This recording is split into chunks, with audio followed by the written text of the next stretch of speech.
Siapa Bapak itu? Kalau saya jelas, Bapak itu adalah YHWH.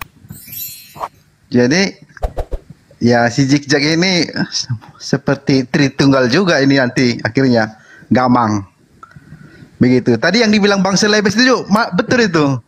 Kalau Tuhan Maha Kuasa, dia berfirman. Tapi kalau Yesus, dia bersabda, bukan berfirman.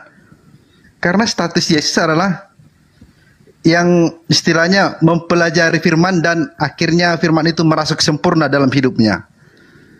Jadi karena statusnya adalah firman yang hidup, setiap sabda Yesus itu harus diikuti karena sabda itu sesungguhnya adalah firman. Tapi karena Yesus mengucapkannya, Yesus bukan Tuhan Maha Kuasa, makanya Yesus disebut bersabda, sabda Yesus.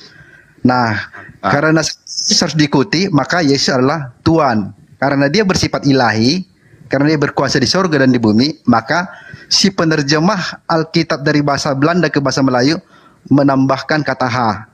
Jadilah Tuhan. Itulah kenapa Yesus jadi Tuhan. Pak Herman Kristen ya Bang ya? Iya Bang, Kristen. Oh, dari Unitarian ya? Entah apa lah itu, saya nggak mau mengasosiasikan diri dengan Trinitarian, Honest, atau apa saksi Jehovah, enggak. Saya back to Bible aja seperti Martin Luther. Oh, ini kayak Stanley dulu nih Bang Juma. Silakan ditanggapi Bang Juma.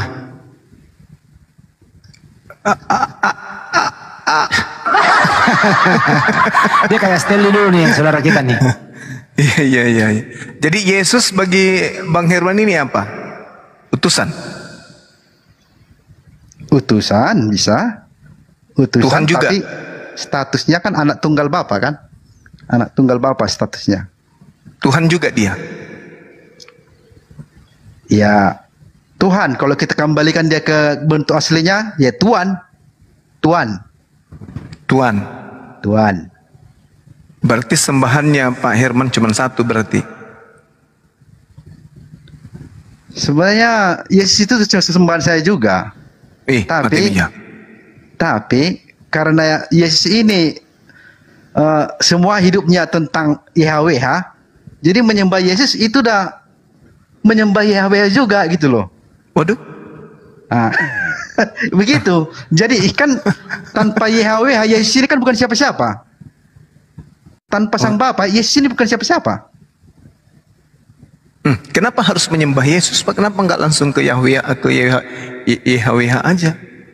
Karena kita nggak bisa berurusan langsung dengan YHWH ini karena kemahaannya. Berarti sama dengan agama Ardi berarti. Nggak bisa berhubungan langsung kepada dewa sehingga mereka menggunakan materi patung. Oh ya, itu kalau kebetulan sama ya nggak masalah, kebetulan sama. Tapi kan ini beda, yang Yesus ini kan anak tunggal dari Tuhan semesta alam. Ya kalau ada yang sama-sama ya mungkin si dewa itu meniru. Bisa aja kan, toh dewa itu kan makhluk-makhluk roh, fallen angel itu dalam ya, terus anak ini dalam arti kata apa ini Pak? Anak yang bagaimana maksudnya? Tuhan bertelur, Tuhan beranak atau bagaimana ini? Ya kalau kita baca di Amsal 8, Yesus itu Tuhan Yesus itu diciptakan pertama sekali dari segala yang ada. Yesuslah yang pertama, dan Yesuslah alasan Tuhan semesta alam menciptakan yang lain-lainnya, dunia, manusia, dan bahkan malaikat. Dialah alasannya. Makanya di dalam Alkitab bahasa Inggris through him katanya. Jadi manusia diciptakan itu karena Tuhan semesta alam sudah menyiapkan Yesus sebagai juru selamat. Karena Tuhan semesta alam sudah tahu manusia ini pasti berdosa. Dan dosa ini kan konsekuensinya serius. Di dunia jadi carut marut gara-gara dosa, di akhirat kelak pun dia akan mati kekal di neraka. Jadi ini masalah serius, makanya pihak surga harus menyelamatkan manusia dan Mesias sudah disiapkan untuk itu. Jadi Tuhan semesta alam percaya dirilah menciptakan kita manusia. Begitu kira-kira. Jadi maksudnya anak di sini maksudnya apa ini Pak? Tuhan itu apa Bang Juma? Itu semacam apa sih? Kalau kita bikin konsep kayak manusia kan nggak mungkin, karena dia kan Tuhan Maha Kuasa. Yeah. Tapi yang jelas dari esensi anak ini kan bahwa dia mewarisi semua yang kita punya. dia menduplikasi semua ide kita, ideologi kita, kebijaksanaan kita. Begitulah esensi kata anak tunggal yang melekat kepada Tuhan Yesus ini. Jadi istilahnya kita melihat Yesus bertindak, kita sudah melihat Sang Bapa bertindak gitulah. Jadi melihat Yesus dibunuh, kita telah melihat. Nah, kalau melihat Yesus dibunuhnya Bang Juma, itu karena dia misinya kan, karena misi itu konsekuensi dari misi dia. Ya itu dia maksudnya. Melihat Yesus dibunuh berarti melihat pencipta dibunuh gitu. Kalau bukan itu, bukan begitu Bang Juma. Maksudnya ketika dia mengurus orang pesundal yang mau ditimpukin, karena memang begitu ajarannya Yahudi harus ditimpukin sampai mampus. Yesus kan di situ disuruh apa? Memutuskan bagaimana ini, menguji kan dia pemuka agama itu. Nah, cara Yesus menyikapi masalah ini, kita seperti melihat Tuhan semesta alam mengurus masalah ini. Gitulah kira-kira maksudnya pernyataan saya tadi. Ya, jadi gini Pak, sebenarnya ada kemudian konsep yang terbungkus rapi ya di Kristen, termasuk yang ada pada konsep Bapa itu sendiri, terkait dengan Tuhan menginginkan dan merancang kemudian adanya Yesus diutus sebagai juru selamat dengan cara mati di atas tiang salib. Betul nggak? Bukan diutus untuk mati sebenarnya Bang Juma. Diutus ke dunia untuk mengeliminir efek dosa. Baik efeknya waktu di dunia maupun setelah nanti di kekekalan. Dengan cara mati? Bukan dengan cara bukan cara mati Bang Juma. Mati itu kan efek samping. Dengan cara apa? Dengan cara datang ke dunia. Itu saja udah berisiko. Datang ke dunia saja Bang Juma, dia udah berisiko mati. Nah, itu karena dia mati. Karena dia menanggalkan ego ketuhanannya. Istilahnya kayak anak presiden datang ke suatu tempat, gak ada pengawal-pengawalnya, itu kan berisiko. Nah, begitulah kira-kira.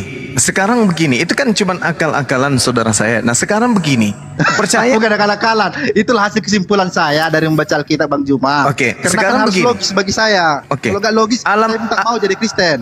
Alam semesta ini, percaya enggak mau ada yang menjaga? Ya ada lah, ada malaikat. Apa kerja malaikat itu? Enggak, masa malaikat yang menjaga alam semesta? Yang punya kedudukan paling tinggi di antara semuanya, itu yang disebut Khalik, Tuhan.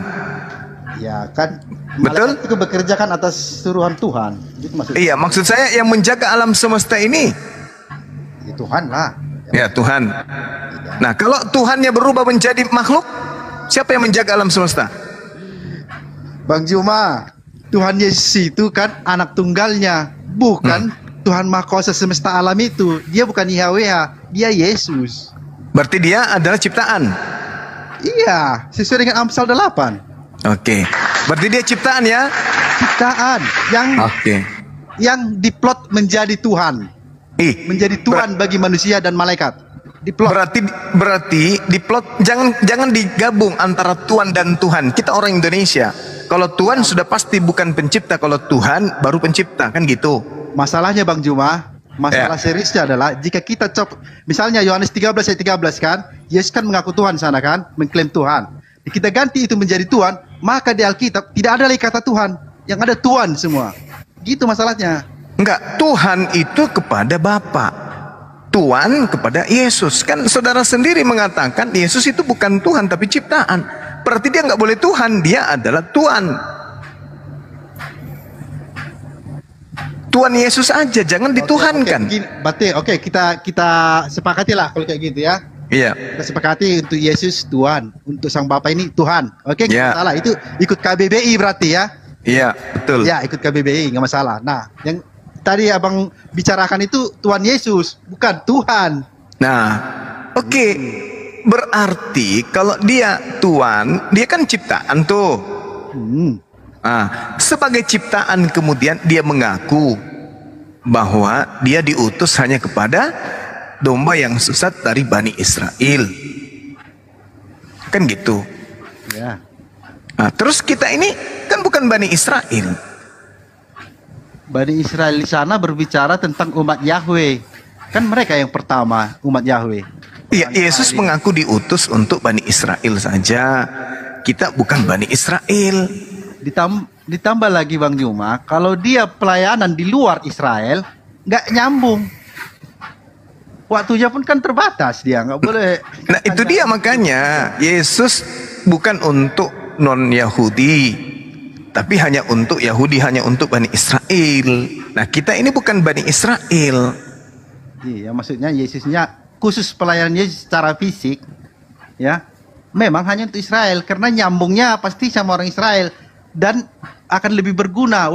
Apapun baik pertentangan, baik pun kesepakatan dengan pemuka agama Yahudi, semuanya itu penting karena Israel kan bangsa pilihan yang dari awal-awal dari semenjak Abraham memang dipelihara Tuhan, dijagain supaya budayanya tidak terkontaminasi dengan pagan.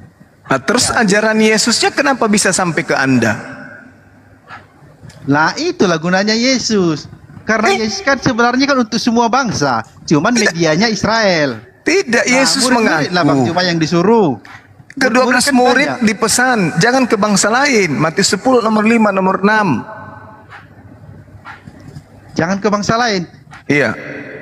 Di mana itu bunyinya? Matius 10 nomor 5 nomor 6. Matius 10 nomor 5 ayat 6. Coba diapakan Bang Yuma di Yesus berpesan kepada ke-12 murid agar jangan ke bangsa lain, melainkan ke bangsa Bani Israel saja. Oh, itu temporer kalau nggak salah. Aku pernah dengar itu. Sifatnya Kok sementara. Jangan dulu.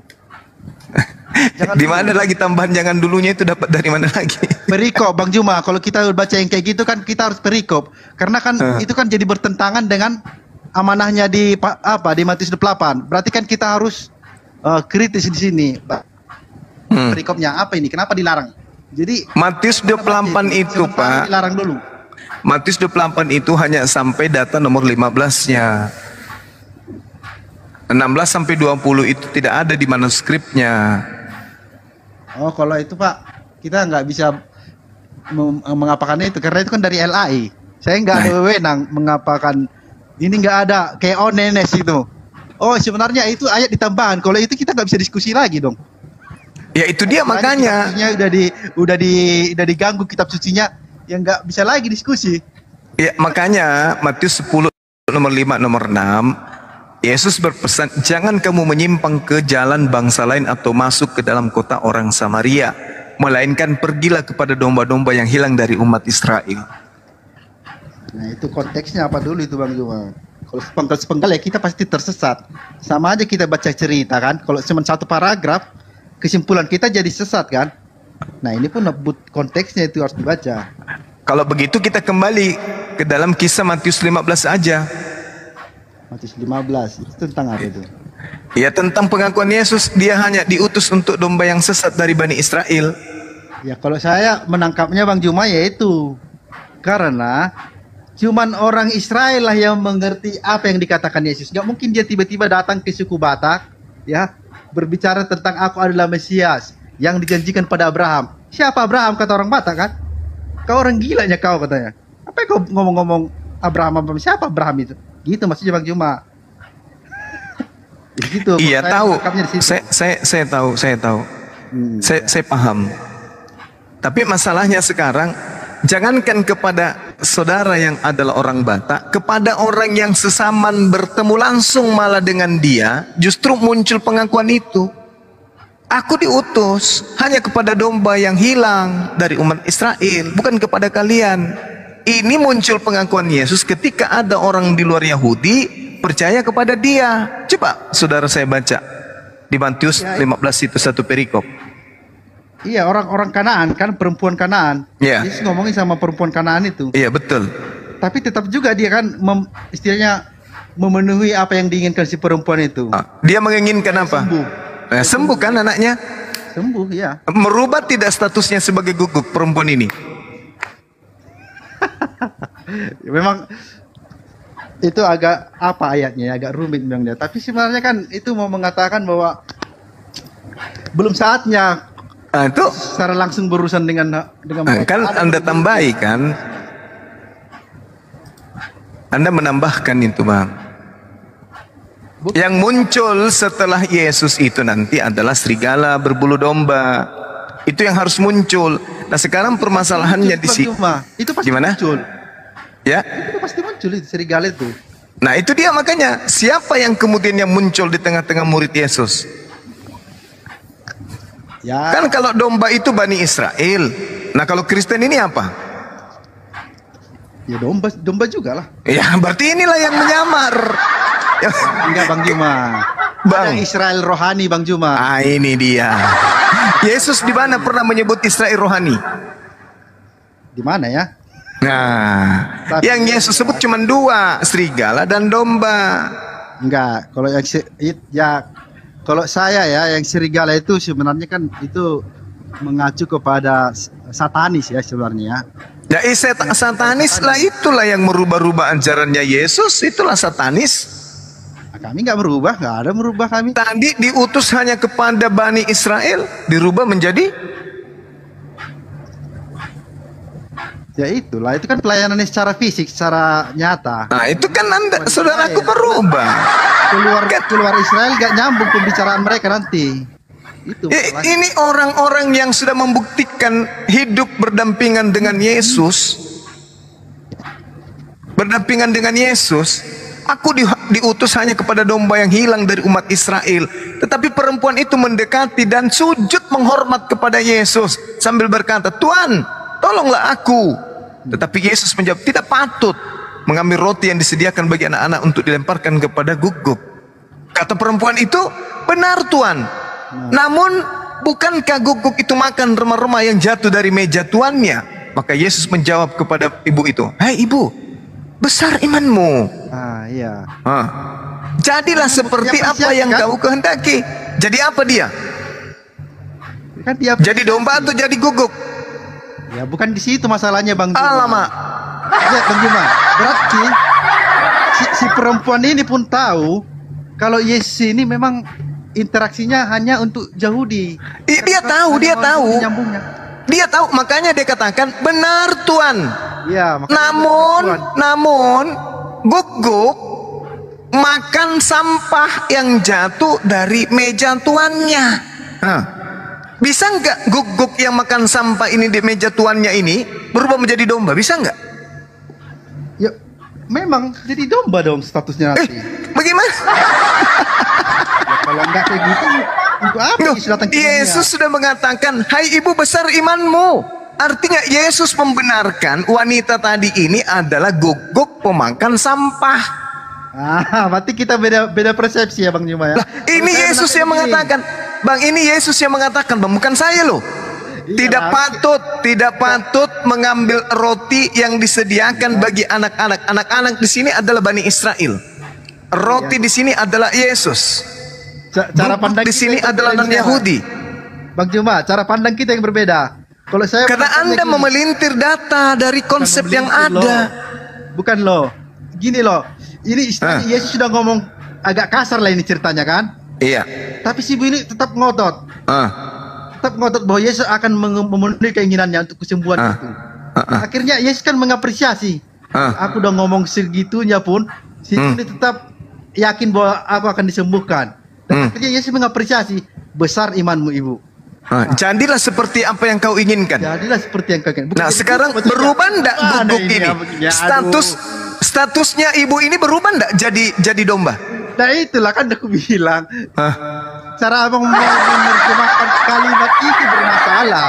Lah, yang saya tanya, berubah tidak kemudian guguk ini berubah jadi domba? Bisa enggak? Loh, bukan itu kok yang dia apanya. Yang dia apresiasinya imannya itu loh.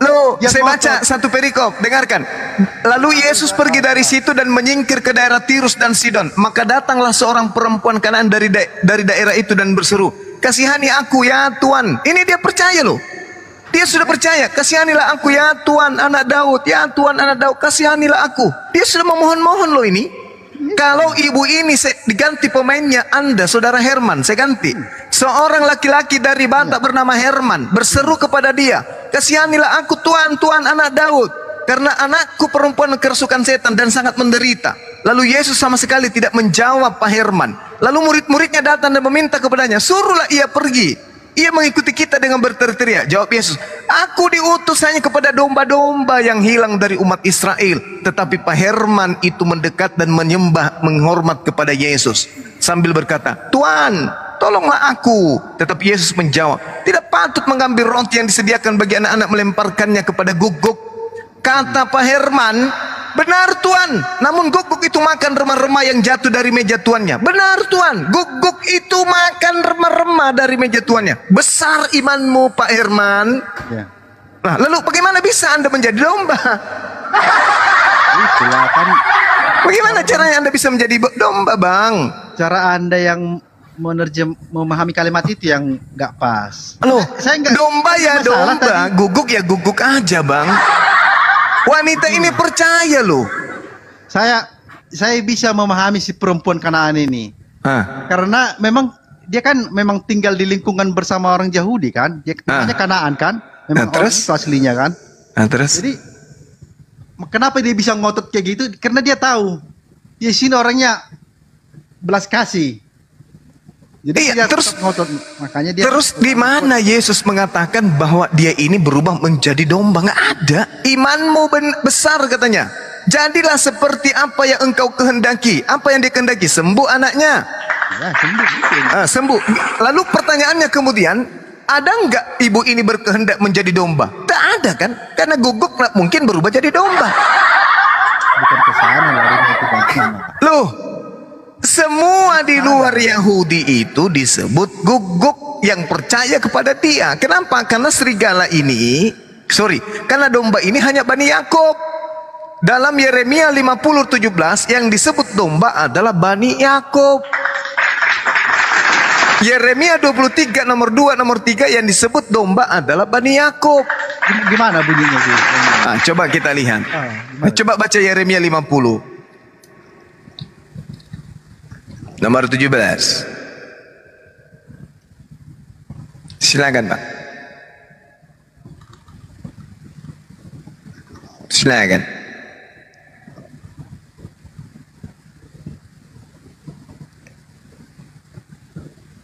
Silakan. Kirain dibukain. Oh, sorry. Jadi di situ sangat jelas dikatakan bahwasanya Israel adalah seperti domba. Seperti Israel itu domba. Jelas itu, Bang. Ya wajar lah bang. Nah, Seperti domba. Memang domba ini kan kata apa ini? Apa namanya? Kiasan kan? iya, kiasan, dan itu adalah kiasan khusus spesial untuk siapa? Untuk Bani Israel, bukan untuk semua orang. Hanya Bani Israel aja yang kemudian punya predikat atau simbol itu. Jadi di luar Bani Israel ngaku-ngaku domba, itulah makanya Yesus mengatakan, tapi waspadalah, ngaku domba tapi serigala. Artinya bukan Bani Israel ngaku-ngaku Bani Israel. Dalam bahasa Ibraninya, Yisrael Kita nggak say. ngaku Bani Israel. Israel say, artinya Israel itu adalah domba. Itu jelas. Seperti domba. Tadi kan Abang Juma udah bilang seperti domba. Ya, memang betul lah. Iya, tapi yang disebut domba di sini adalah Israel. Israel say dalam bahasa Ibrani.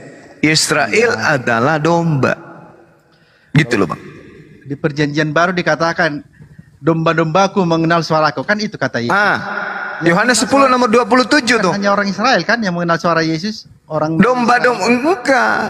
Kalau Anda mengenal suara Yesus, Anda pasti sudah mengaminkan bahwa Yesus mengaku dengan mulutnya sendiri diutus kepada domba yang hilang dari umat Israel.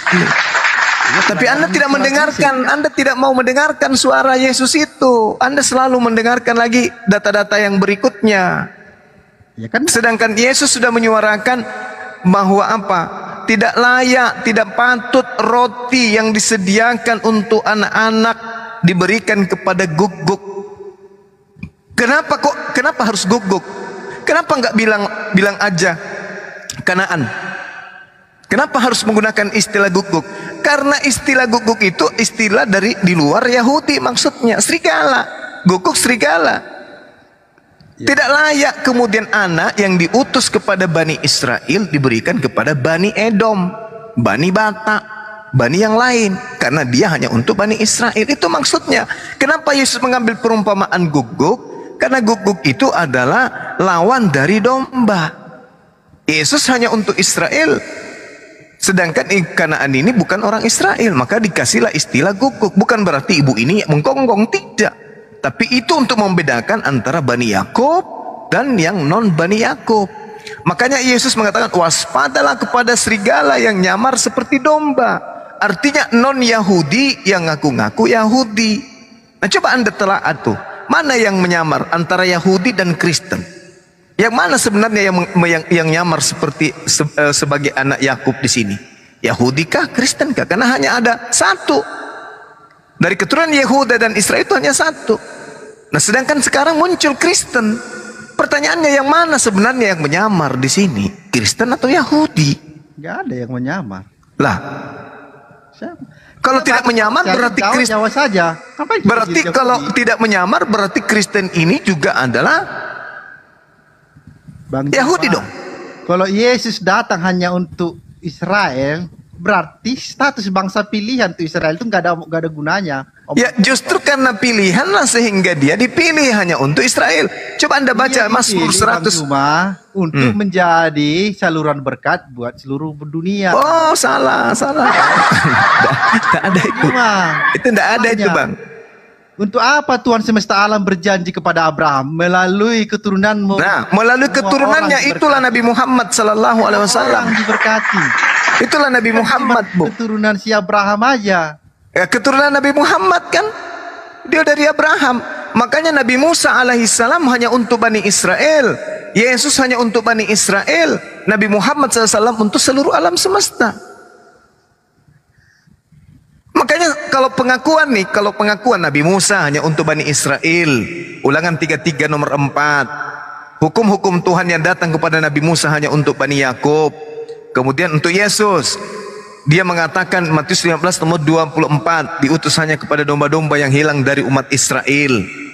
Jelas hanya untuk Bani Israel. Lalu keturunan Abraham yang untuk seluruh umat manusia ya dari Nabi Ismail. Baginda Rasulullah Muhammad SAW dikatakan, wa ma arsalnaka illa kafatal linnas. Tiadalah diutus baginda Rasulullah Muhammad kecuali kepada seluruh umat manusia. Nah, mana pengakuan Yesus untuk seluruh umat manusia? Enggak ada. Nabi Musa mana? Enggak ada juga. Bahkan dikunci dengan Mazmur 147 bahwa hukum-hukum Tuhan yang datang kepada Yakub, perintah-perintah yang datang kepada Israel itu hanya berlaku untuk Bani Yakub dan tidak untuk bangsa lain. Nah, bukan untuk kita berarti. Taurat. Saya tanya ini Bang Juma, ini. Oke, silakan. Sesembahan Muhammad siapa? Allah.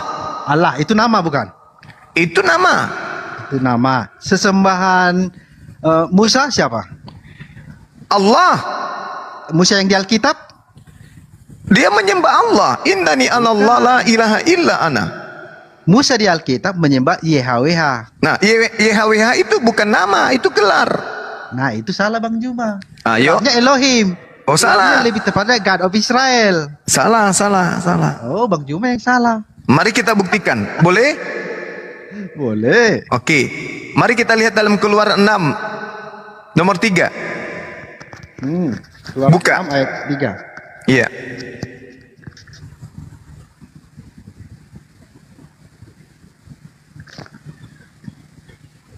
Masuk ulangan online. Apa yang dikatakan di situ, Bang? Bawa kalepak nak apa?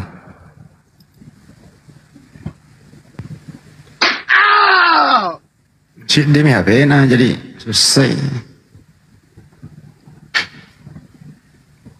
Apalah bawa nih wasong? Apa? Nabi Mati dulu nih. Mana bisa hafal. Jarang dibaca. Mati dulu nih wasong, Pak Guru. Apa nasi sekat daro?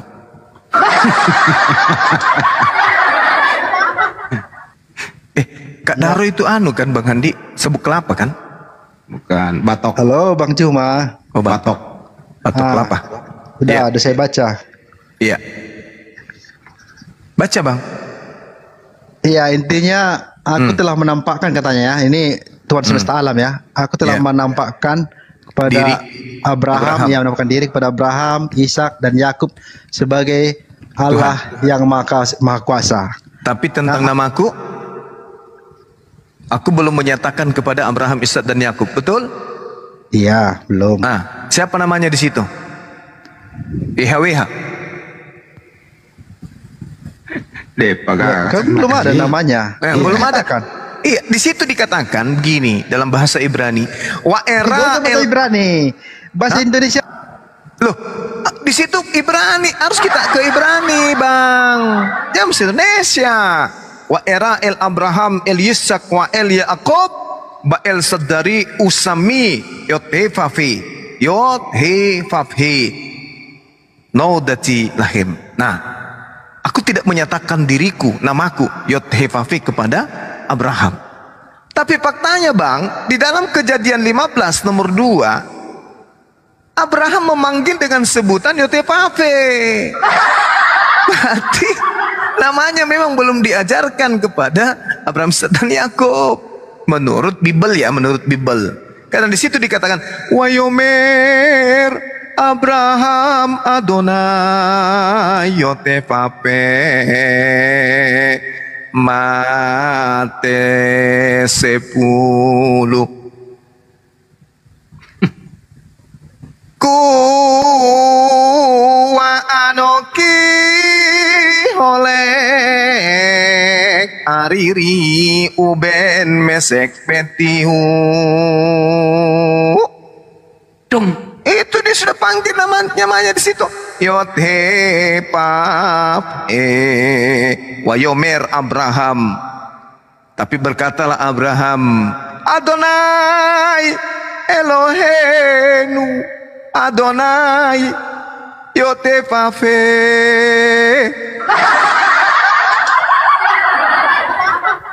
Sudah dia panggil namanya Yotefafe di sini. Di Kejadian Abraham sendiri manggil Yotefafe. Sementara di Keluaran mengatakan, aku belum memperkenalkan namaku. Di Kejadian 15 nomor 2 dia sudah manggil Yotefafe. Sebenarnya, Bang. Abraham. Iya. Adonai Yotefafe. Hei.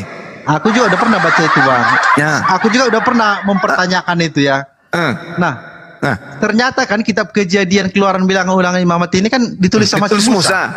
Iya. Berarti Musa bohong. Bukan Musa bohong, masih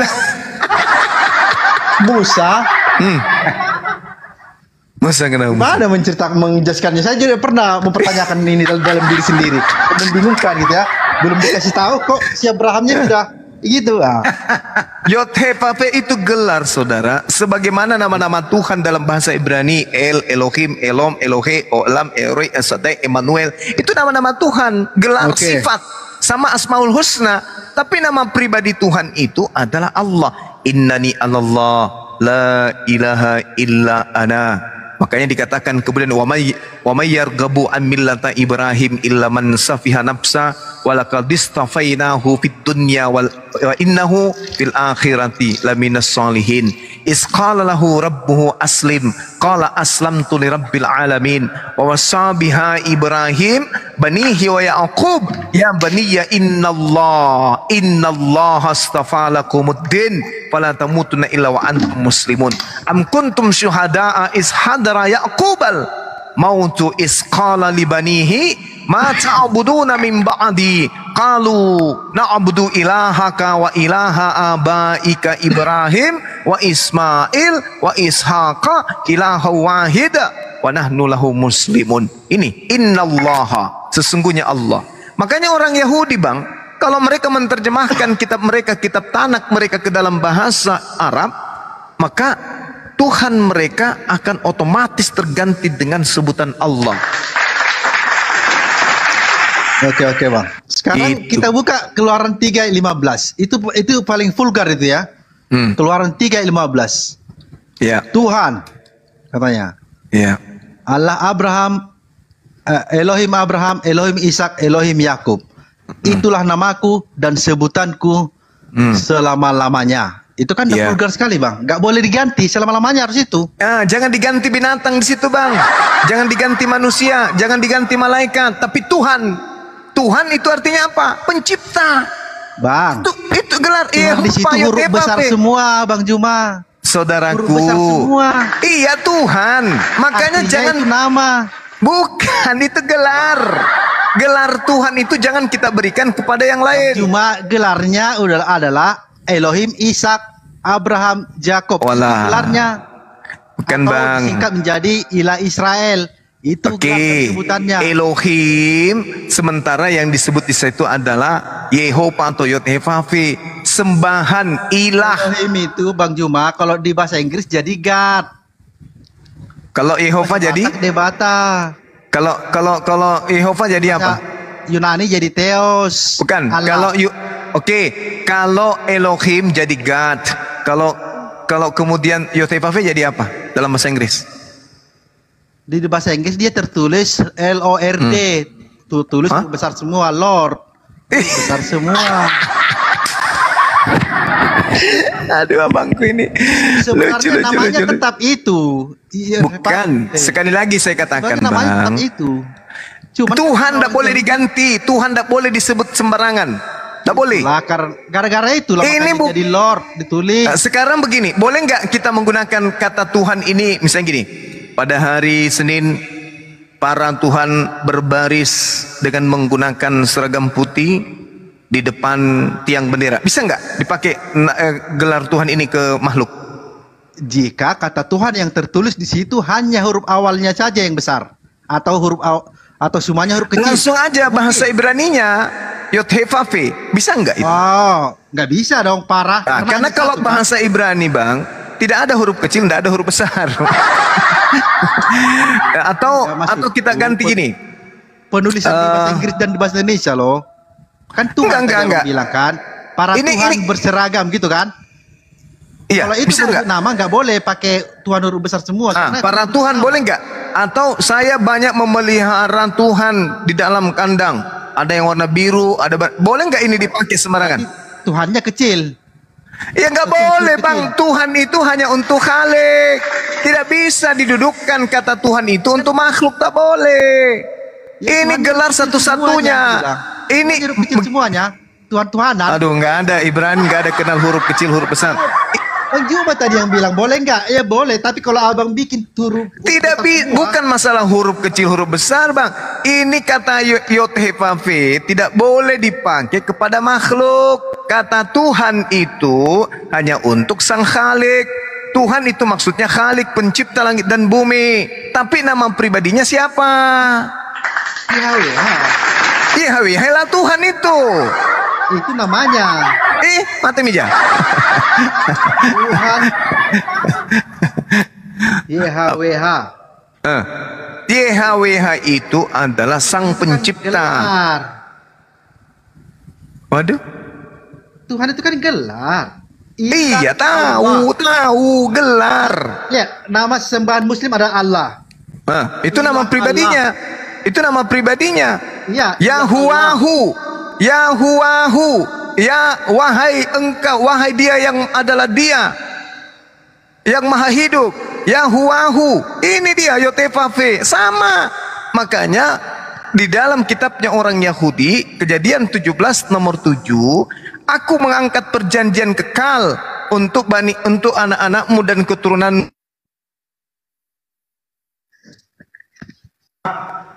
bahwa aku akan menjadi Tuhanmu, Tuhan anak-anakmu secara turun-temurun.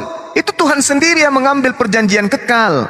Wahai Abraham, aku akan membuat perjanjian kekal antara aku, engkau, anak-anakmu, keturunanmu secara temurun, bahwa aku akan menjadi Tuhan mereka, sebagai perjanjian kekal.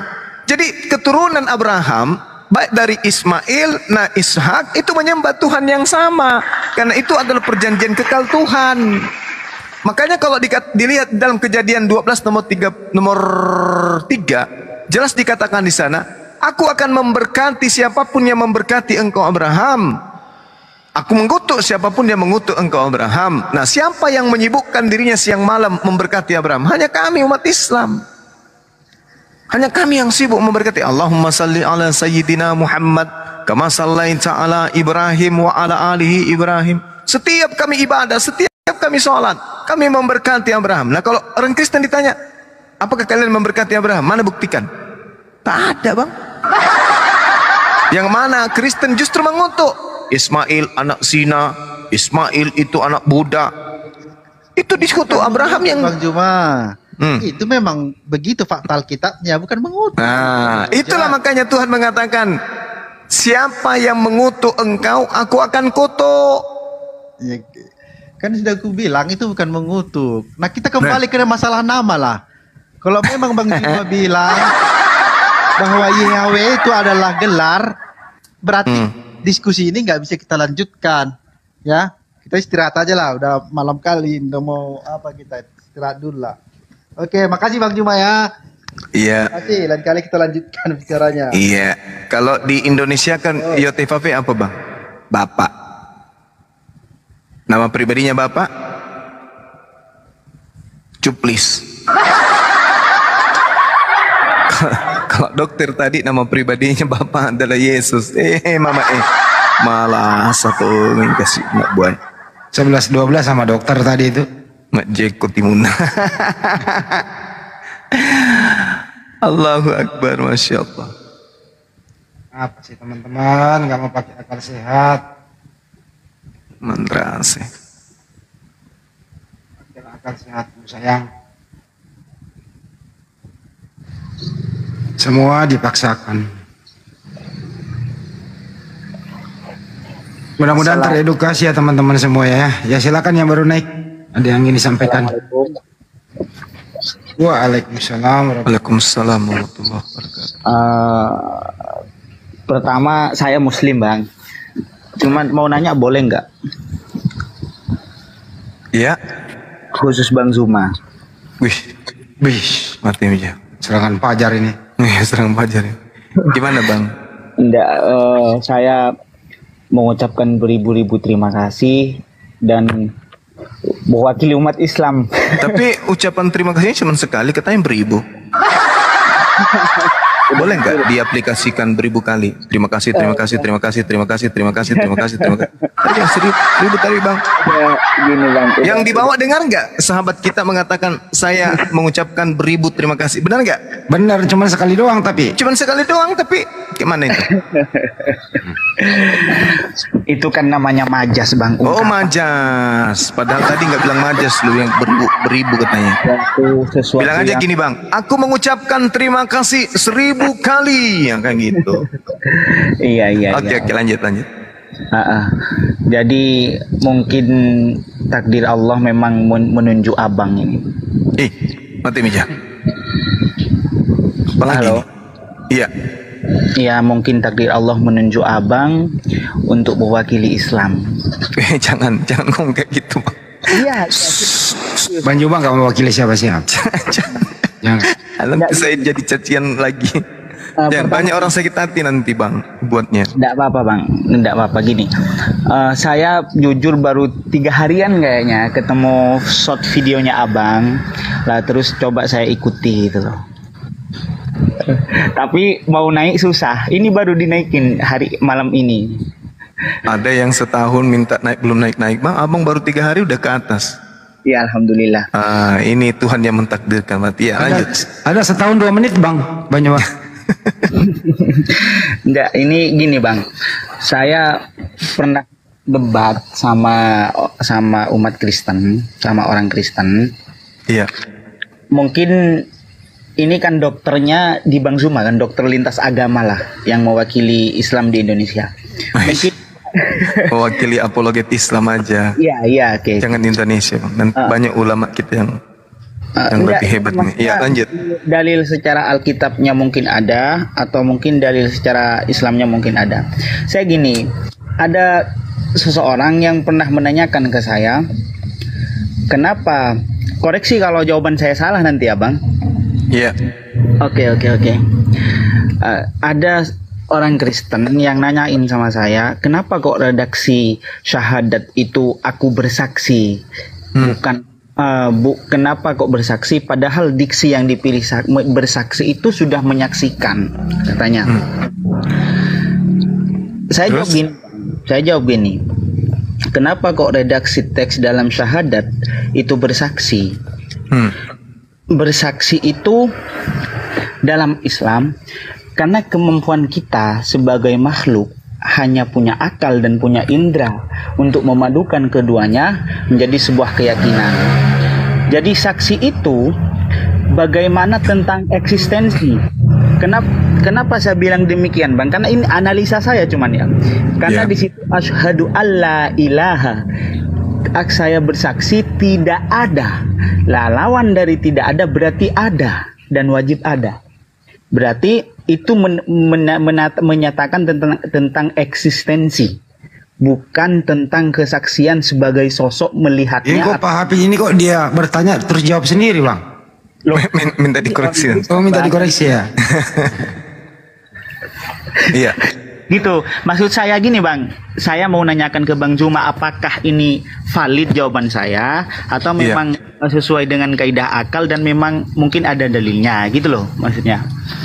Jadi saya mengatakan tentang ini bersaksi atas eksistensi, di mana kesaksian tentang eksistensi itu adalah memadukan panca indera kita, yakni mata, pendengaran dan lain sebagainya dengan kaidah-kaidah akal, kemudian menjadi sesuatu keyakinan yang hak, gitu loh. Apa kriteria eksistensi bersaksi atas ciptaan-ciptaan Allah? Seperti itu maksudnya, Bang. Iya, jadi untuk mengetahui keberadaan satu hal, Bang, kan, sebentar ya, Bang. Silakan.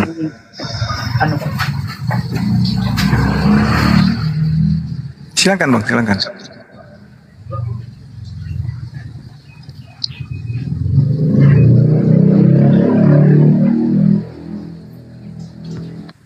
Halo? Halo? Halo? Halo? Waduh. Ya udah diluruskan di kantor aja banyak, baru udah ganti yang lain. Iya. Halo Bang, oke lanjut Bang. Jadi seperti itu jawaban saya. Artinya di redaksi bak syahadat itu adalah menyaksikan eksistensinya, bukan menyaksikan sosoknya.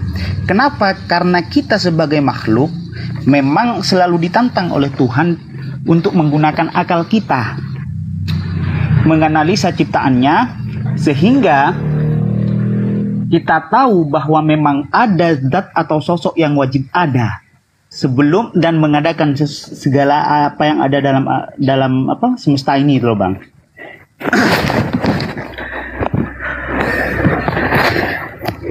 Iya, terus jadi gini. Kemudian kenapa kok disuruh untuk bersaksi dengan melalui apa yang Allah ciptakan? Karena memang akal dan indera kita terbatas.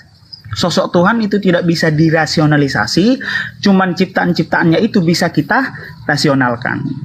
Contohnya, analoginya seperti angin, kata saya, Bang.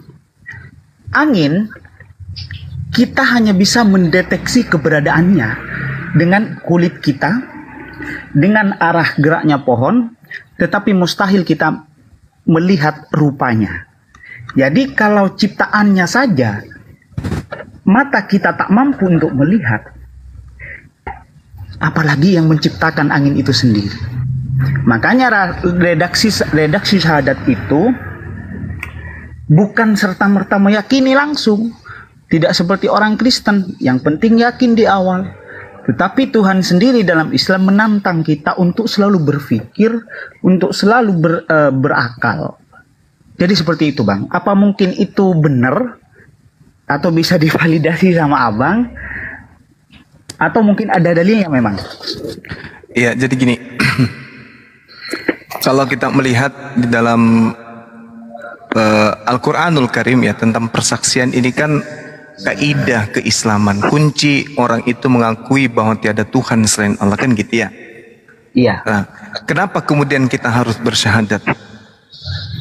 Mempersaksikan ini itu apakah hanya dengan mata? Tidak, tapi karena pendengaran dan juga pemikiran akal. Kenapa orang di neraka kelak itu banyak menyesal? Karena mereka bukan karena melihat mata, karena mata tidak, tapi karena mereka tidak menggunakan pendengaran dan tidak menggunakan pemikiran, akalnya. Lau kunna nasma'u ana kiluma kunna fi ashabis sa'ir. Nah, kemudian Allah Subhanahu wa taala menyatakan dirinya itu tidak berupa wujud yang harus disaksikan kemudian keberadaannya, tidak. Tapi Allah mengatakan apa? Di dalam Al-Qur'an, sanurihim ayatina fil afaq wa fi anfusihim hatta yatabayyana lahum annahul haqq. Kami, Tuhan, akan memperlihatkan kepada mereka tanda-tanda kebesaran, keberadaan akan kami di segenap penjuru. Maka dengan adanya kita melihat alam semesta ini, kita bersaksi bahwa Tuhan itu ada dan Tuhan itu hanya Allah. Kita bersaksi alam semesta ini adalah bukti adanya Allah. Meskipun dimensi manusia itu memang tak akan pernah sanggup melihat Allah, tapi karena keyakinan itu melampaui batas daripada hakul yakin, maka timbul yang disebut iman. Kita bersaksi, kita berikrar, kemudian kita menyatakan keimanan kita. Apa cakupannya daripada persaksian kita? Satu, membenarkan segala apa yang Nabi Muhammad SAW kabarkan tentang Allah tanpa meragukan sama sekali. Kedua, menjalankan setiap yang diperintahkan oleh Allah dan juga Nabi Muhammad SAW tanpa menolak apa yang ada dari mereka, dari Nabi, dari Allah pengutus, dan dari Nabi sebagai utusan. Lalu meninggalkan perkara semua dari apa yang dilarang oleh Allah melalui baginda Rasulullah Muhammad SAW. Tidak mendahulukan perkataan manusia dibandingkan dengan perkataan Allah dan juga sabda Rasulullah. Tidak membuat bid'ah dalam agama yang tidak diajarkan kemudian, baik kaitannya dengan akidah, perkataan, dan juga perbuatan oleh Rasulullah Muhammad SAW. Lalu meyakini sepenuh hati bahwa Allah Subhanahu wa taala yang mengadakan ini semua, yang maha melihat, maha mendengarkan. Itu bukti persaksian. Itu bukti ikrar kita. Bahwa ketika kita mengatakan aku bersaksi, artinya sesuatu yang disaksikan kemudian bukan harus dengan mata, tapi dengan pendengaran pun.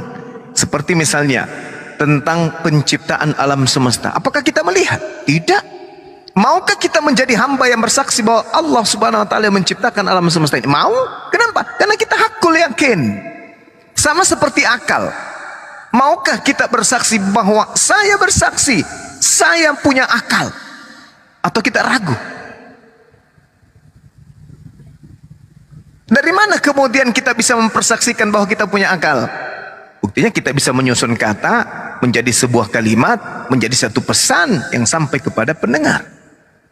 Kita bisa menggerakkan tangan, kita bisa berkarya dan seterusnya, menandakan kita punya akal. Tapi berani tidak kita bersaksi bahwa saya punya akal? Berani. Aku bersaksi bahwa aku punya akal. Ada nggak yang menolak kesaksian saya nih? Hanya orang yang memperbodoh diri yang mengatakan kesaksian Bang Suma itu bohong. Buktinya, siapa yang bisa menolak kalau Bang Suma itu tidak punya, Bang Suma itu punya akal? Gak ada kan? Berarti kesaksian umat Islam melampaui keyakinan, melampaui kepercayaan. Itulah yang disebut iman. Jadi kalau ada orang mengatakan, bohong, kenapa bohong? Kamu gak pernah melihat. Nah sekarang Anda yakin, Anda percaya, Anda boleh gak bersaksi bahwa Anda punya akal? Nggak bisa. Berarti Anda ragu kalau Anda punya akal. Pantasan aja Tuhan Anda itu Yudas, kan gitu. Ya, jadi apa yang saudara sampaikan barusan itu sudah sampai pada level hikmah dan itu sudah benar. Bahwa segala sesuatu seperti misalnya kita bersaksi adanya rasa manis pada gula, tidak perlu kita melihat rasa manis itu. Tapi sebagai manusia yang dikasih rasa, dikasih kemudian pengetahuan, maka kita bersaksi rasa manis itu ada meskipun wujud daripada rasa manis tidak bisa dicerna oleh mata, tapi perasaan yang bisa melihat itu.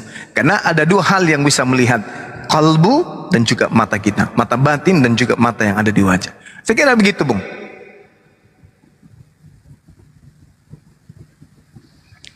Oke, terima kasih banyak, Bang. Berarti yang saya sampaikan itu benar. Udah benar. Siap. Ya soalnya saya kan nggak, kalau apalagi dalil Alkitab, dalil Al-Quran saya ya nggak, pondok kilat saya Bang dulu Bang. Cuman gini, cuman saya bilang ke teman-teman bahwa saya nggak punya kapasitas banyak untuk menganalisa hal itu, cuman saya modal akal gitu, secara rasional. Jadi saya yakin bahwa akal itu sifatnya objektif dan akan terus mengejar sampai di mana dia benar, pernyataan itu benar menurut kaidah-kaidah akal itu sendiri. Jadi saya cuma sampaikan seperti itu.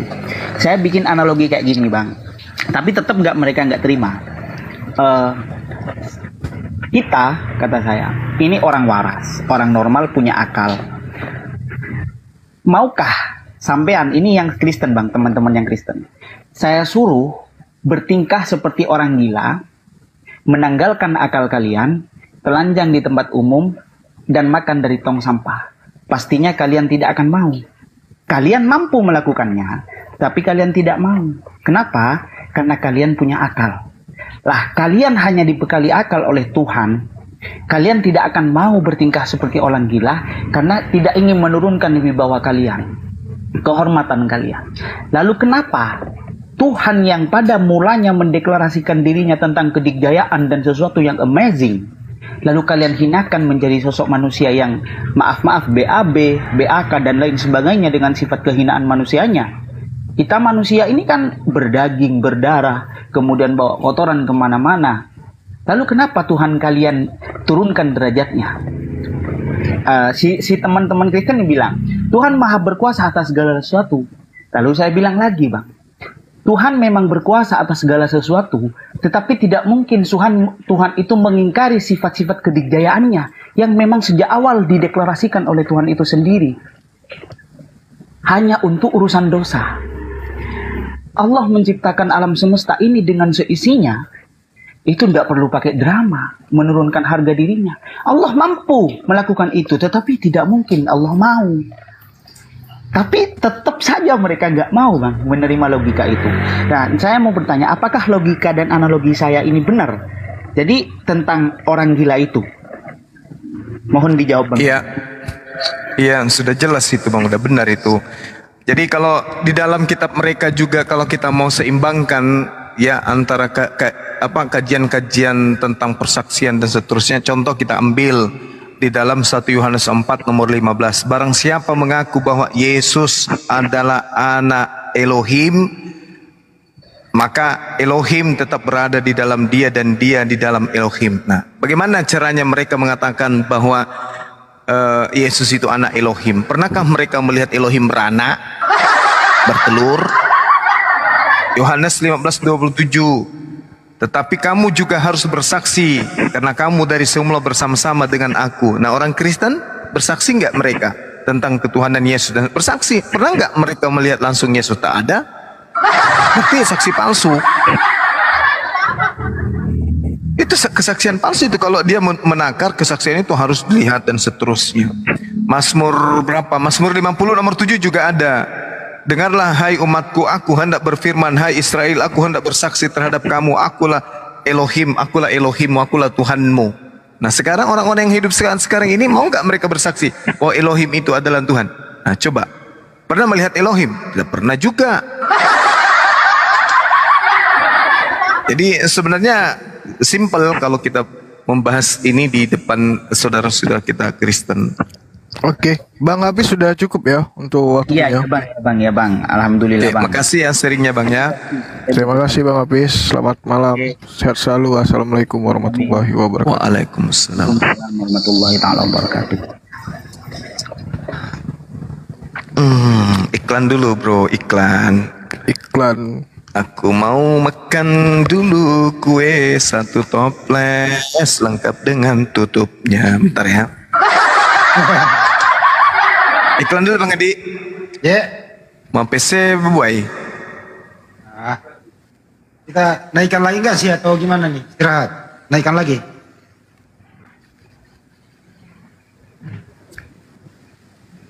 Ya, yang penting teman-teman ambil hikmahnya. Tujuan kita tuh di sini begadang loh tiap malam. Ya, mari kita saling menghormati satu sama lain. Berikanlah apresiasi kepada kita semua. Artinya ada menonton itu sebagian daripada apresiasi. Komenlah yang positif thinking gitu. Begitu juga ada yang YouTube Banyuma ya. Tanpa mereka semua ini kita nggak mungkin semangat ya Banyuma ya. Kalau nggak ada penonton. Betul ya? Betul Bang Handi, betul. Untuk itu kita malam hari ini kita berikan apresiasi kepada seluruh penonton yang mensupport kami tanpa kecuali siapapun dia. Semoga teredukasi. Mari kita tingkatkan iman dan takwa kita kepada Allah Subhanahu wa taala, apalagi di bulan suci Ramadan. Terima kasih buat semuanya yang telah menonton, memberi support kepada kami. Tak lupa juga kami umumkan kepada semua bahwa di Makassar tetap aktivitas kita di Masjid Nur Maulidah itu safari Ramadan. Di sana buka puasa bersama, sholat maghrib, kajian kristologi, kajian Islam bersama anak yatim, sahur bersama begitu. Diundang juga pada Ahad besok ya, semua malam Ahad besok, insya Allah kepada teman-teman khususnya yang ada di Sulawesi Selatan untuk bergabung di Masjid Nur Maulidah. Untuk itu persiapannya perlu cukup matang. Kami masih menunggu atensinya, partisipasinya, donasinya kepada siapapun. Bisa disalurkan melalui rekening Yayasan Makassar Molab Center Indonesia di Bank BTN.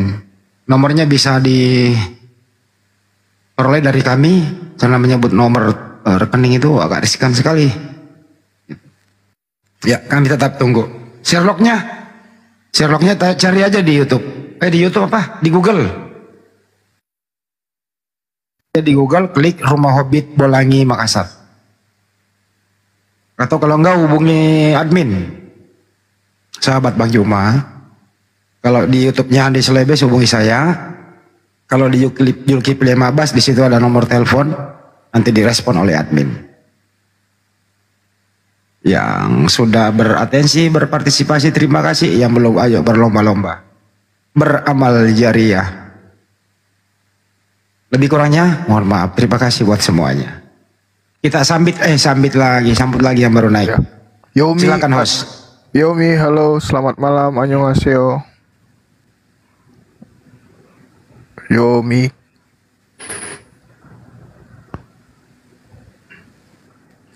Siapa? Ada yang mau naik koyen? Siapa? Gak ada yang minta. Gak ada yang minta naik kok. Iya betul ya. Ahad besok ya, lebih rame ya. Malam minggu besok. Insya Allah Bang Handi. Ayo merapat semua. MMCI sama API Sulawesi Selatan. Kalau yang dari Sulawesi Tenggara kayaknya udah ada yang mau merapat. Kan dekat Palu tuh ya. Amin.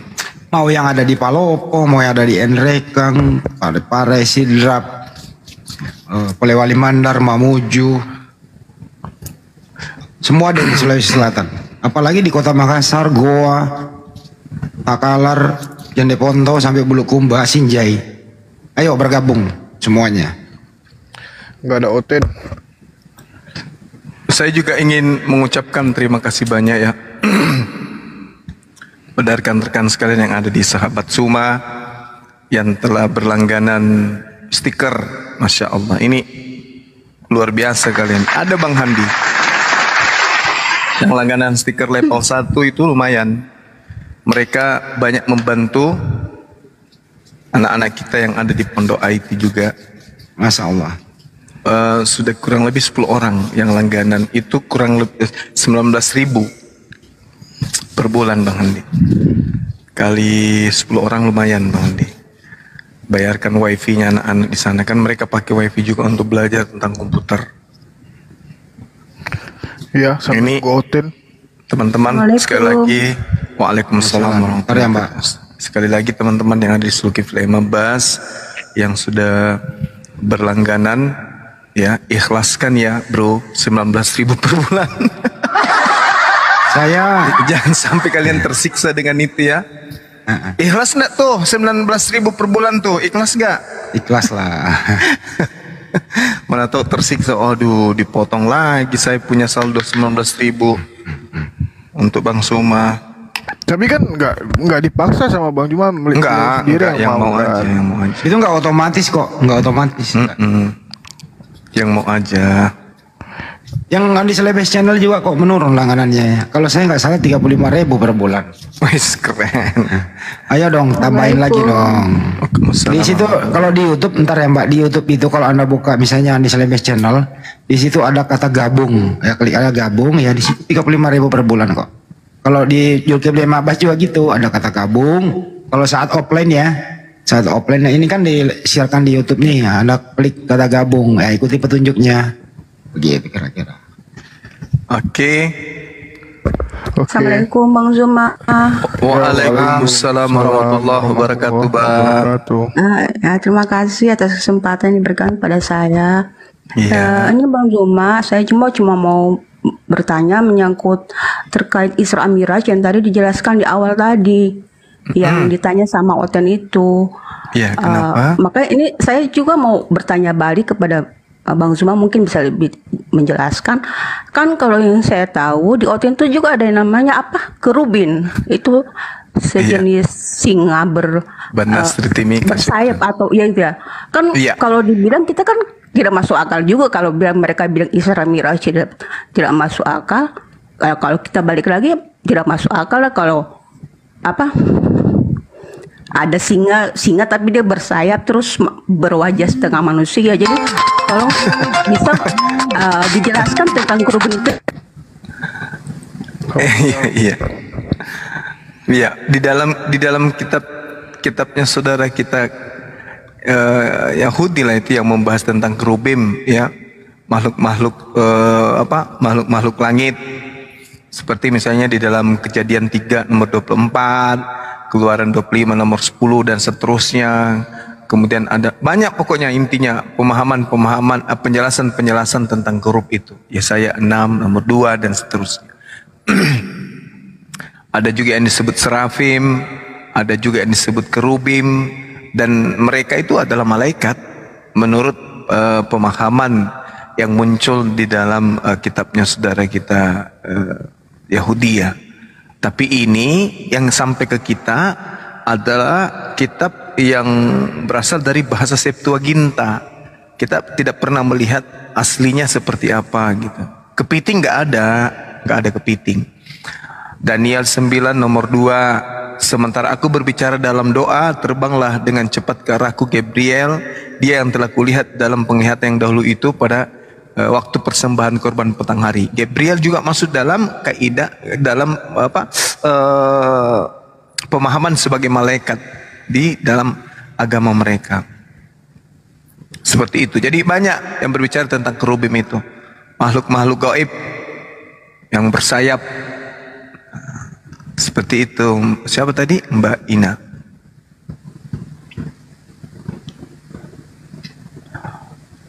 Dia menghalau manusia di sebelah timur Taman Eden, ditempatkannya lah beberapa kerub dengan pedang yang menyala-nyala dan menyambar untuk menjaga jalan ke pohon kehidupan. Nah, itulah kerub itu seperti itu. Tan Boy, Bang Zuma, kenapa Allah menjauh dariku? Mungkin banyak barang-barang haram yang masuk ke dalam dirimu. Ya, itu penyebabnya. Allah tidak pernah menjauh. Kalau ada yang tanya, Bang Juma kalau ketemu bonbon diapain? Dicukur, dirapiin rambutnya. Gelitik Bang. Ya. Assalamualaikum warahmatullahi wabarakatuh. Waalaikumsalam warahmatullahi wabarakatuh. Waalaikumsalam warahmatullahi wabarakatuh. Serius banget di wajahnya di foto ini Bang, Pak Panji nih, Pak Parjianto. Iya Bang, foto ya udah tua namanya juga Bang. Foto kapan itu Bang? Tahun lalu apa tahun sekarang? Tahun 2005. Wih, 2005. Berarti semakin muda dong sekarang. Alhamdulillah udah. Alhamdulillah. Silakan Bang.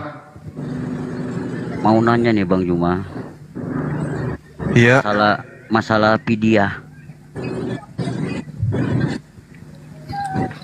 Ada orang. Apa Bang? Emang Abang nggak puasa? Alhamdulillah Pak Sugi sampai sekarang mah belum pernah putus. Kok tanya soal pidiah? Ya bukan, ada temen gitu loh Bang. Dia badan sehat, mampu, tapi dia kerjanya berat Bang. dia nggak mampu puasa tapi dia bayar fidyah aja, itu gimana itu bang hukumnya bang? Nggak ada bang. Nggak ada. Fidyah itu untuk orang yang sudah tua, yang betul-betul nggak bisa puasa, orang sakit, terus apa lagi ya? Orang menyusui kayaknya ya. Iya. Kalau nggak salah itu. Orang badan sehat ya. Nggak ada lah bang. Fidyah gimana sih? Enak dong. Kalau semua bisa bayar fidyah, orang kaya kan males puasa. Diajak ini, aja, diajak jalan ke pinggir pantai aja bang temannya, habis itu didorong.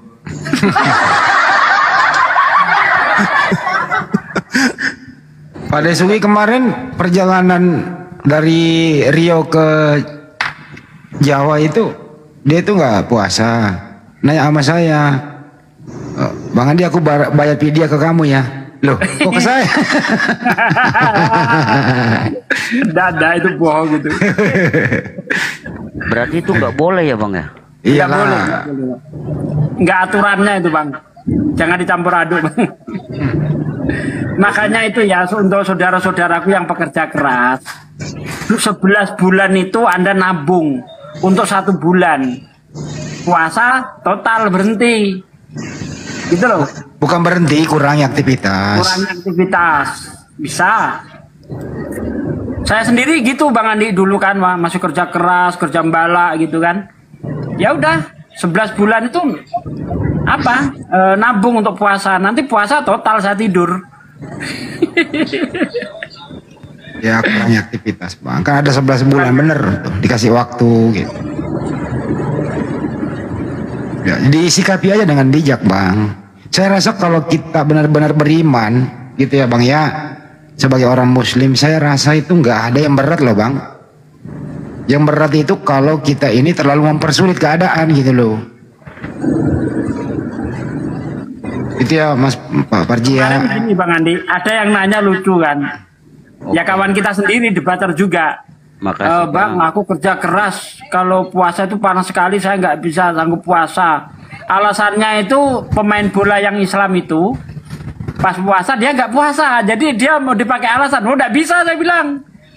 Jangankan cuma main bola, sahabat pada waktu perang Badar itu bulan puasa nggak ada para sahabat yang nggak puasa saya bilang.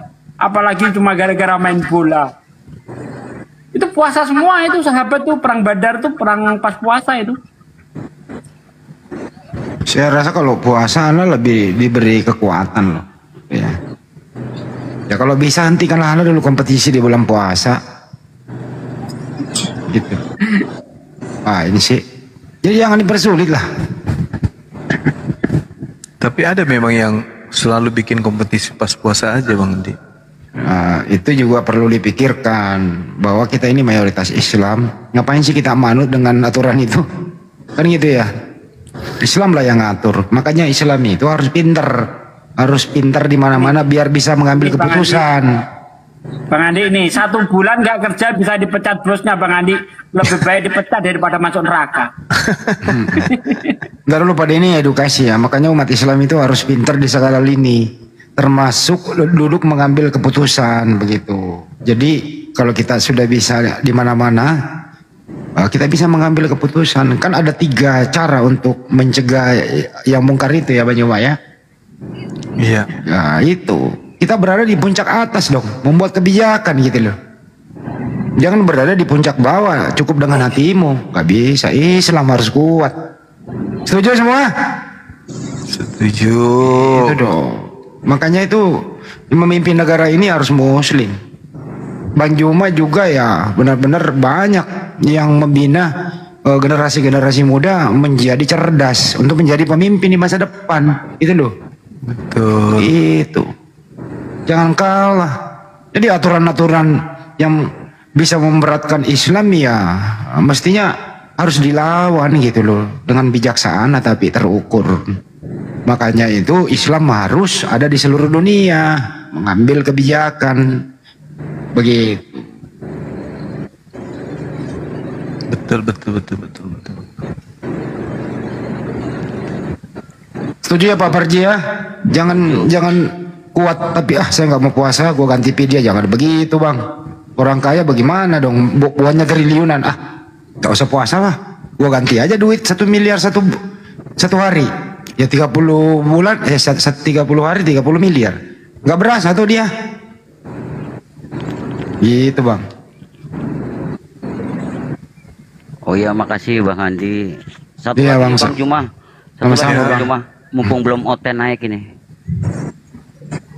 Halo. Kalau kira-kira ada oten tetangga bapak ya perkenalkan aja, suruh naik ke sini. Insya Allah Bang, nanti di warung saya buka nanti Bang. Bang, Pernah nggak bang Anda kesenggol sama misionaris? alhamdulillah nggak pernah Bang. Oh, alhamdulillah.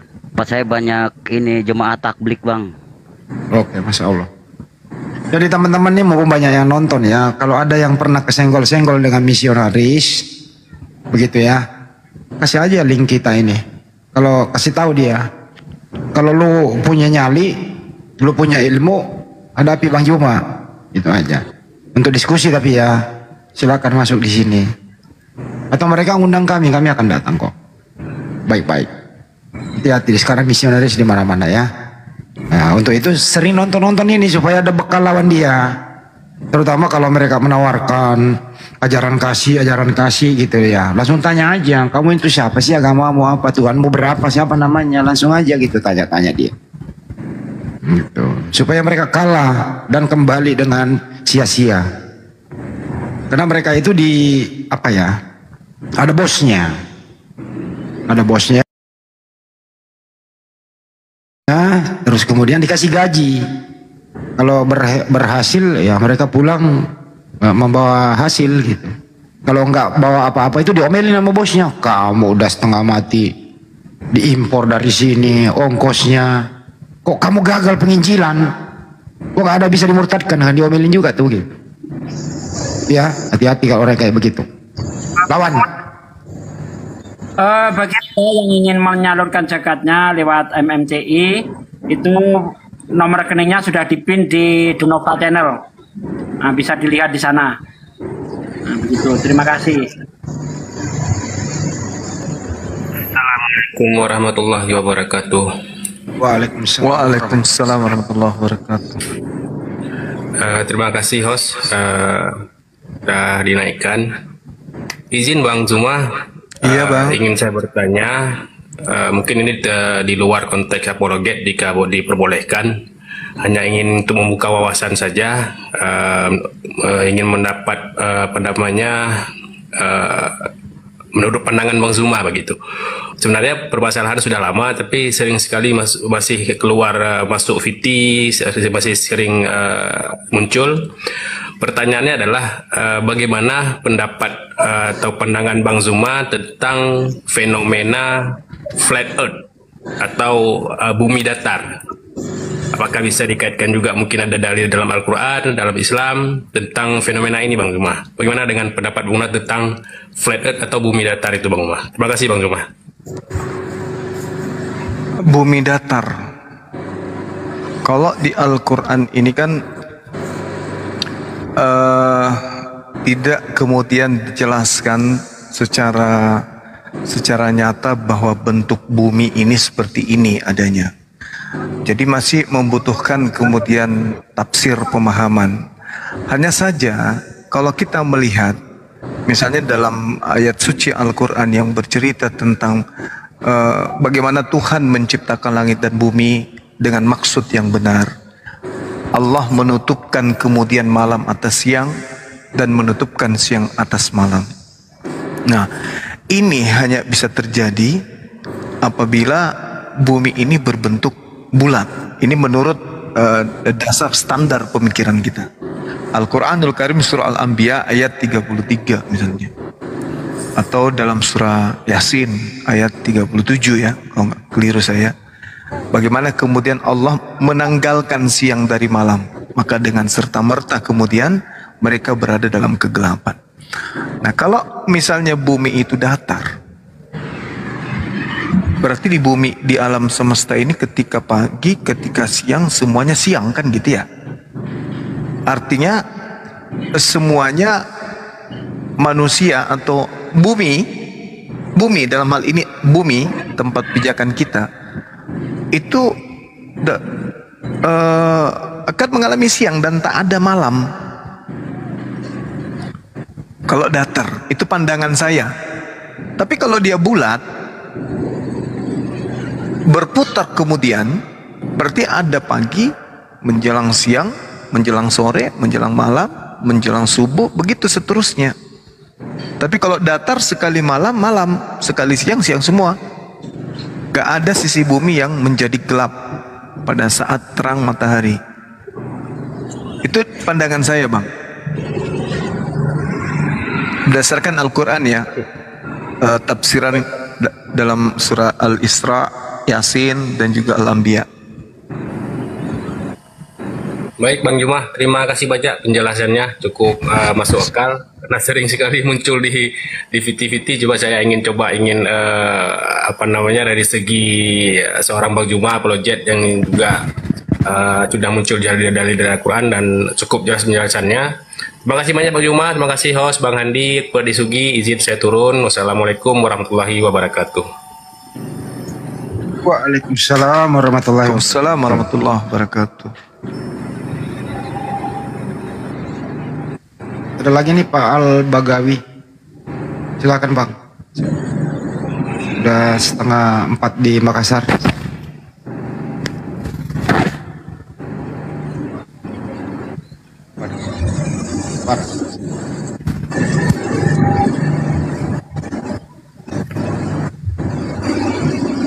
Ada yang nanya kalau ke rumah Hobbit pakai syarat nggak? Nggak ada syarat, yang penting muslim.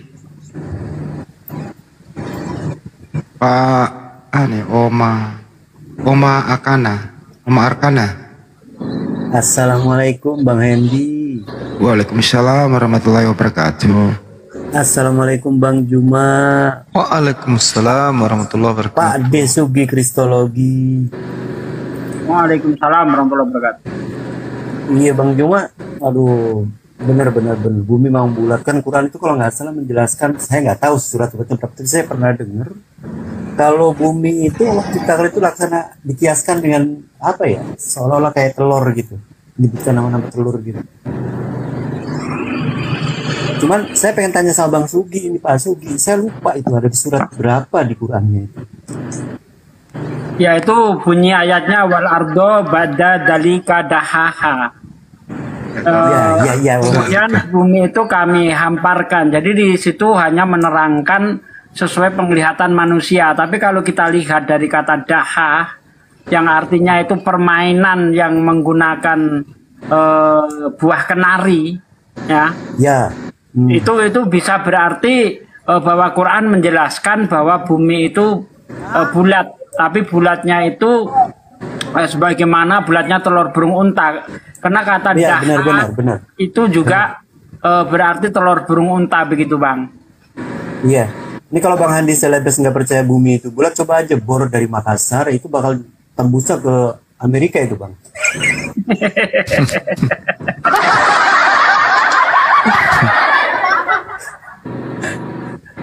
Masuk akal kan Bang Hendi? Woi Bang Hendi lucu. Di YouTube-nya aja saya sudah jadi subscribernya nih. Woi, Masya Allah, terima kasih. Nih, cuman kapan lah ke Bengkulu ya? Di Bengkulu ada api enggak ya? Bengkulu ada kayaknya. Bulatnya seperti bagaimana ya? Seperti lonjong ya.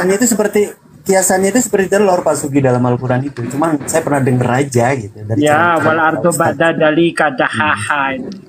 Lonjong kayak perutnya bom. Ya, lonjong laksana telur itu lah. Habis makan kodok. Iya, laksana yang disalib tuh yang. Kecuali kalau di kitabnya mereka ya jelas bumi datar. Kalau di kitabnya teman kita Kristen. Langit aja pakai tiang, dia dikira tenda kali itu langit pakai tiang. Langit aja pakai tiang, buset ya. Pantes kapal kemarin ada yang nabrak tuh. Iya, di mana? Di Bengkulu ada apinya Bang. Boleh saya minta kontaknya kalau ada di Bengkulu Bang? Siapa di Bengkulu ya Ahi? Bengkulu belum ada. Belum ya? Belum ada Bengkulu. Ya abang ini aja lah yang buat di sana. Ya abang yang buat, jadi ketuanya di situ aja rekan-rekannya Bang. Cari partner. Agama saya pengetahuan agama saya masih belajar baca. Gak masalah bang, untuk jadi anggota API tidak harus pintar agama dia. Yang penting itu niat dan tekad, mempunyai rasa juang, mempunyai rasa kepedulian terhadap Islam, itu aja modalnya. Iya benar. Balik lagi nih, saya kan udah 2 kali nih naik nih. Saya doain saya Bang Juma. Iya punya Bang. anak laki-laki, kalau punya anak laki-laki. Anak pertama saya udah saya kasih nama Ahmad Didan. Nanti yang kedua Zulkifli. Anak kedua siapa namanya bang? Anak kedua belum Bang. Kalau laki-laki Bang Zuma. Bom. Zuma. Tahu yang keren. Zuma Zulkifli. Kalau laki-laki bom aja nggak apa-apa. Bom sama kayak sendal bakyak, ngapain?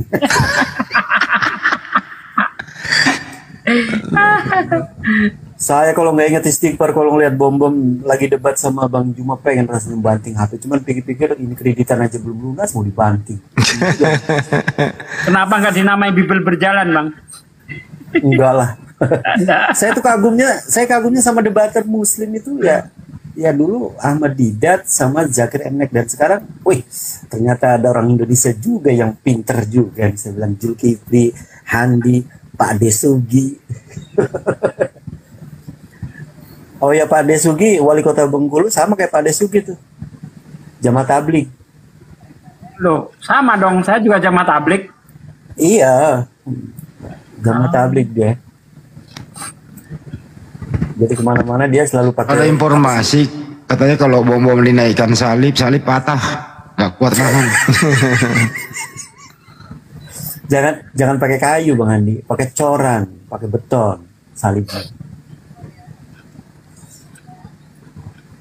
Ya udah gitu aja ya semuanya, makasih banyak. Ya, kemarin saya nanya info tentang api Bengkulu, oh ternyata belum ada ya. Insya Allah lah kalau mungkin nanti Lebaran kalau mengizinkan, saya pasti komunikasi dulu sama rekan-rekan. Ini banyak orang Bengkulu di bawah nih bang. Ini ada yang nanya nih. Apa tuh? Marion S.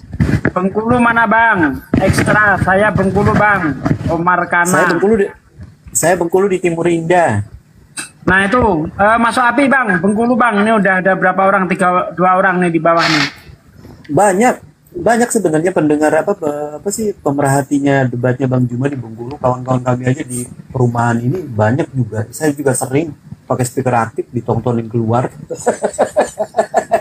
Pak Ade, apakah sama syirik dengan musyrik? Syirik sama itu kayaknya. Perbuatannya, musyrik orangnya bang. Salah Pak Ade. Salah Pak De. Kalau sirik itu kalau kata orang Cirebon itu sirik itu namanya orangnya iri, tukang cemburu. Lain lah, itu lain bang. Ya sirik bahasa Indonesia artinya iri dengki kan? Iya, iri dengki. Iya, beda lah. Jadi syirik itu perbuatan, musyrik itu orangnya. Perbedaan antara syirik dan musyrik adalah musyrik berkaitan dengan orang yang mempersekutukan Allah. Musyrik adalah mengakui adanya Tuhan selain Allah. Syirik dapat diartikan sebagai perbuatan menyembah atau menyekutukan sesuatu selain Allah. Orangnya itu disebut musyrikin. Jadi 11-12 lah.